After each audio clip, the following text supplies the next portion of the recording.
So ito yung kinukuha mong counter. So meron tayo dito tatlong button. Ito yung reset, ito yung stop. Ito yung gagamitin mo sa pag nagsa-sort ka. Pag pinindot mo to, tuloy-tuloy lang ikot ng hopper.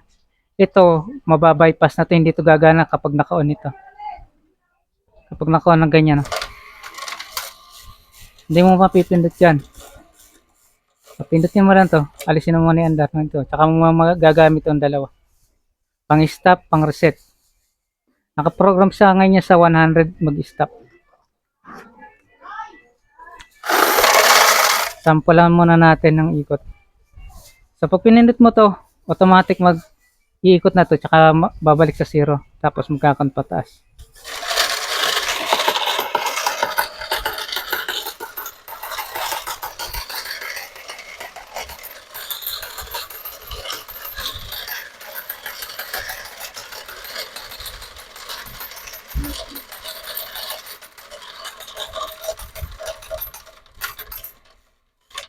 Ayan, naka-program na sa 100. Pwede mo bang baguhin ang program niyan?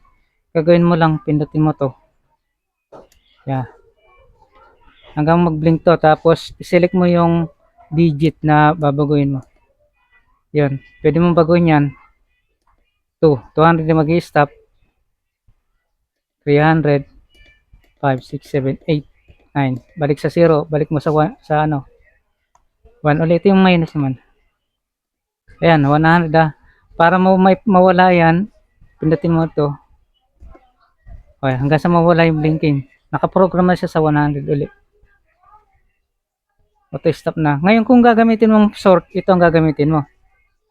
Mababypass mo na ito, hindi na ito gagana pag nakapindot ito. Naka-under yan. Tuloy-tuloy ang ikot lang nito Mag-sort ka, tuloy-tuloy lang. Hindi gagana.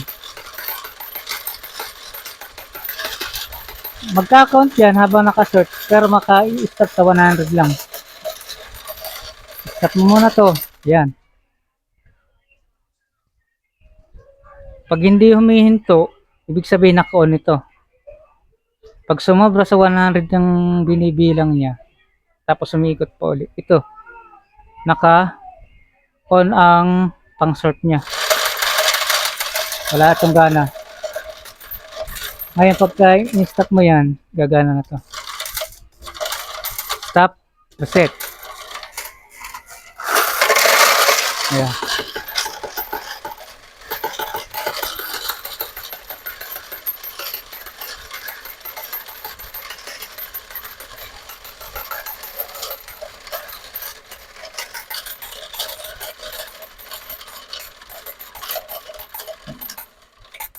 Ito. Ngayon halimbawa, ganito nangyari. Naka-zero, natin, reset natin.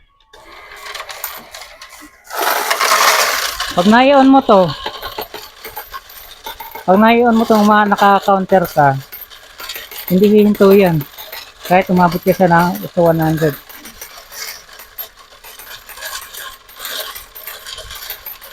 Pag nai-on mo to